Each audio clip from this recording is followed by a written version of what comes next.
But my real reason for going to Doc Alternativo was to escape from injection or prick.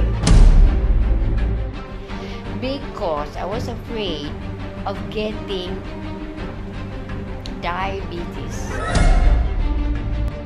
So sa dito na ko sa Manila, dito ko sa PGH, dito na biopsy jud nga kuan kay chest CT scan man ko. Na biopsy nga positive jud ko sa adenocarcinoma. Kuan lang kay pasikap-sikap ito every 3 months. So karon kadugayan kay pagtrasaw na may bagong kuan. Bukol na yung tubo ba? Bukol na yung tubo ba? Bukol na yung tubo ba? Mo sakit ko an brain tumor. I was 5'2" and a half before, and now I'm 5 flat. And I was worried that it will become more like a yes, when I grow older. Sa unang-una, di ko kalakaw nya akong liog, di ko kalingi nya kanang siguro tungto kay malstok nya kanang sakit akong hawak, sakit akong basa akong kamot nya nang hubag-hubag akong mga joints sa akong lawas. Ang ako doon ako adenocarcinoma sa lungs. Nya nag-medicate na doon nagkuan ako nagtumar ko tambal mga 11 months tingali ko pero wa jud na ma-straight. Doon ay 4 months nga nalagtawan ako kay kamaan na tambal. Ako man na marag oral chemo unya kanang kwentahon tanan murag sobra na milyon. Naghani ko ni Doc Beth nga. Karon na lang ko Doc Beth ipa-cleansing kay dili na ko mo kuandok nga malangan pa ko kay basin maulahin na unya ko sa akong kuan. Oh. Maulahin na unya ko ba? Oo. Mauna nga. Ingon si Doc Beth nga, sige. Kuan na uban na lang ta. Mutong naulahi ko sila nga batch. Mga kung nabatsikan to mga siguro dunay ko saban sa tudis mag ko may kalian siya ato nga mag 3 days makalakad din ang kuha na ito akong ginagunita nga ako mauukan ako nang i-try kung kaya man ako sulod kaya man kasi sa tudis kaya na ako buhian itong pagka-3 tod nga nakalakano kinihinay gyud bisan tag napigiwati ginagmay ato. I am a little bit better now, no more pains, and I like the way they treated me, like good service. Basta nalipay jud ko ron. Ay, dako kay kalainan kay hinuon siguro tungod kay reaction sa siguro sa mga tambal magsakit-sakit pero murag wala ko'y kabalaka. Wala ko'y kabalaka kay nana ko'y mga tambal nga gisalikan. Maaya imong pagkuan ni pagpuyo dire. Maraming mga kuan, maraming mga dunya. Mga dunyang walay nahot. Sa una wa ko kalipay kay tanang di sa wasang bati. Muling ka sakit kayo alsa butun ka sa parte siyang sakit hawak kakaron kasi til ato ulo ingon nga happy ako gud nga gayon sa Ginoo.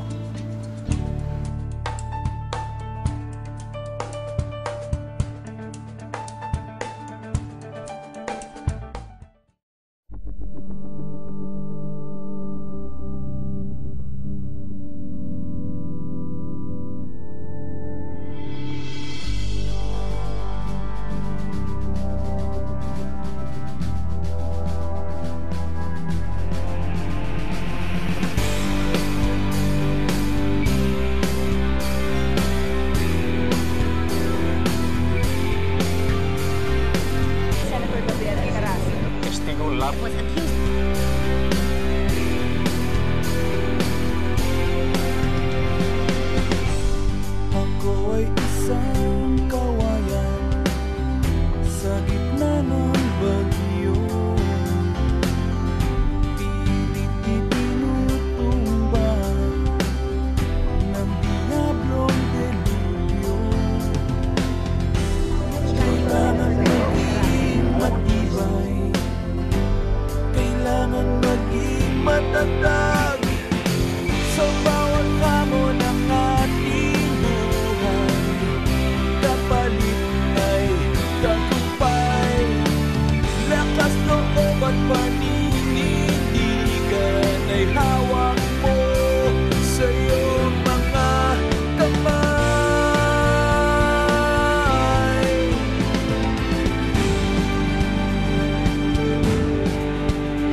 Kumusta? Kailangan maging matatag sa bawat hamon ng ating buhay. Kapalit ay tagumpay. Lakas mo ang pag-ibig.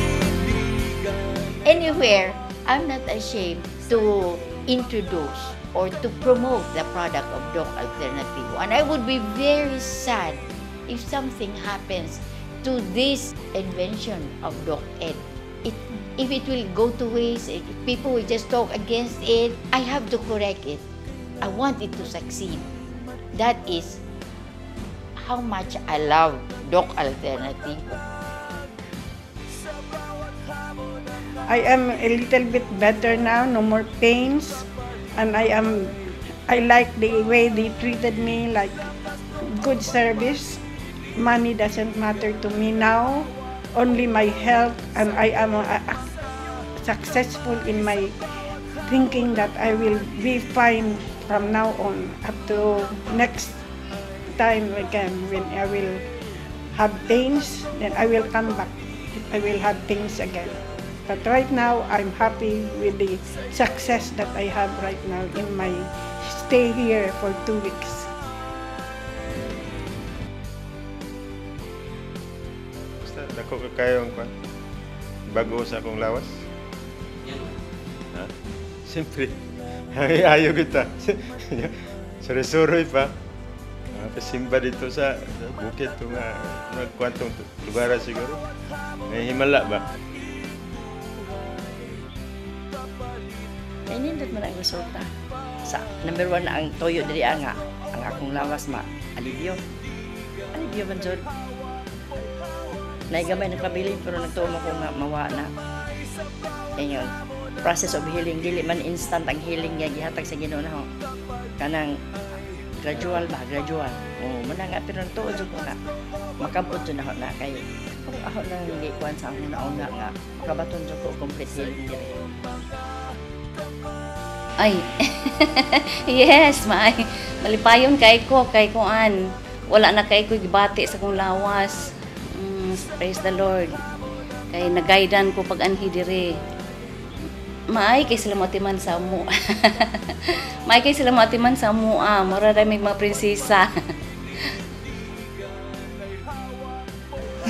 Sa una, wa ko kalipay kay kanang di ka kasawa sa imong giwati.